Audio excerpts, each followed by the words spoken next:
You want to talk about being taken for granted? Yeah, being taken for granted. I think this is probably pressing in just a little bit harder, isn't it? No. Tell us about this.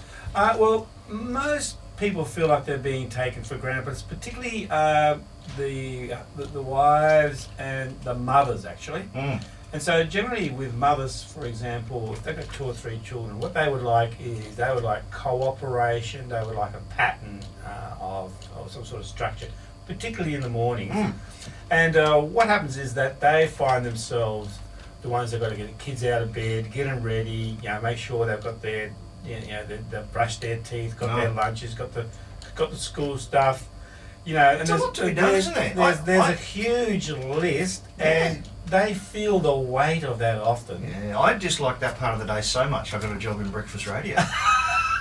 Is that why you do breakfast radio? It's like, there are other things I could do, Heads. I imagine. I've never really tried, but... So what happens is that there's often quite a list. And I mean, the guys, a lot of guys actually do participate, although be part of it, but they're rarely the guys who actually organise and sort of feel the pressure of it, and have got to keep 101 things in their brains sort of going in the morning because this is all that needs to be done. And particularly, a lot of mums are very busy. If they're working at the same time, I kind of think... sorry to interrupt you again. I'm getting the guilt right now. You've just described my house. And at some point, after these busy mums, busy wives have done this, they're exhausted, and they feel like they're doing more than their share. Okay. And even though the guys will actually, a lot of guys will actually do a lot, but somehow the guys don't feel the weight of it. They don't feel the pressure of it. Yep. They participate in the process, but they're rarely in there saying, I really see that this is actually a lot of work. But the buck stops with her, it would appear. Now, just taking notes here, Hans. Yes. Buy her flowers. Say thank you. Most definitely. Wow. Or at least talk to her about, what the pressure that she feels sometimes. And also ask her about, you obviously really value a particular way of running the household and what certain things. I know quite a number of guys who actually really appreciate the fact that their wives do this because they can actually sit back and just, as I said, just cooperate and do small things. Well, you're like an employee, really. Yeah. That's right.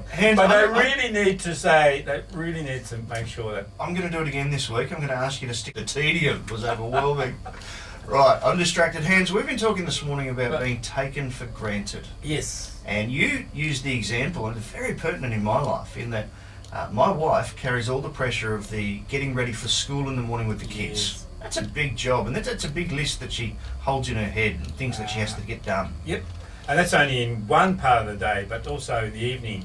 So what she's trying to do is to create some sort of structure so that the kids are part. There's lots of things happening, lots of programs, after school programs today, and so mums are very, very busy. Yeah.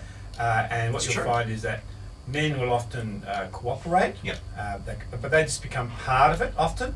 Yeah, as I said earlier, like an employee. Yeah. Now, of course, Hans, we're in a sense playing into a stereotype here. It's not that way in every family. No, that's true. But it does seem to be the case in, I would say, the vast majority of households. Yep. Where mum is very much the coordinator, the activities and events arranger. That's it. And dad's just along for the ride. It seems to be the case in my house. I see. Now, I'm going to say there are guys out there who do a lot.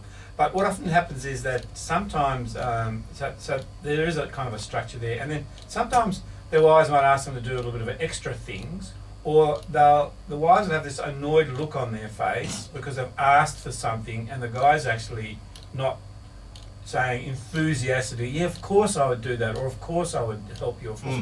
But they're actually going, well, why do you want that done, or why are you so stressed about that? And so instead of sort of helping, they're questioning their wives. Which that exacerbates the problem, doesn't it? She would at that point sort of go, oh no, I mean really. You can nearly sense the energy going out of some women. They're going, look, I'm only asking you to do this little thing. I do so much and you're not even willing to do that. You're not going to be in a good place with your wife. I imagine you're absolutely right. Now, Hans, what's the end game here? What? Okay, let's keep going with the stereotype. In fact, talk to me. Okay. Assume that I'm taking Anna for granted. She's interstate at the moment. She's not hearing this, so Okay. please feel free to give me some advice, because Okay. I know she's not then going to come back and say, "Well, Hans said." I'm going to give her the YouTube link. Oh, that's dangerous. Anyway, so what I'm saying is that don't take it for granted. Talk to her about all the things that she does. So just ask her what she does and how it's going, and and try and understand that she wants a certain pattern. She wants people to cooperate with her, and when the kids don't cooperate, she starts to feel the stress a bit.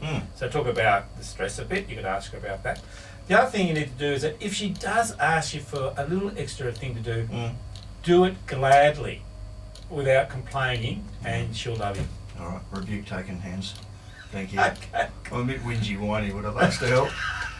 Not a good idea. I love your work, Hans. Hey, listen, let's dig into the vault and cheer me up a little bit with a sick joke.